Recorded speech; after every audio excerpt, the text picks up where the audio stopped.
இது செய்யக்கூடாது. அதுதான் மனிதனாண்ட இல்லை. கவலையே வேணான்னு சொல்லுவான்.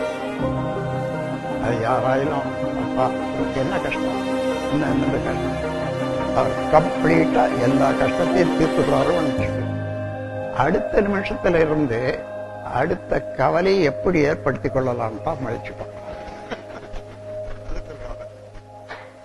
இது மனிதனுடைய இயல்பு இருக்கு. அந்த இயல்பு மாறணும்னு சொன்னா அந்த தன்முனைப்பு மாறி இறைநிலையினால அதை ஒரு சட்ட திட்டத்துக்கு உட்பட்டு, நீதிக்கு உட்பட்டு எல்லா இயக்கங்களும் சரியாக நடைபெறுகிறது என்று தெரிந்து கொண்டா எந்த கவலையும் இல்லை. நாமும் செய்யறதுல எந்த தவறும் செய்யவே மாட்டோம்.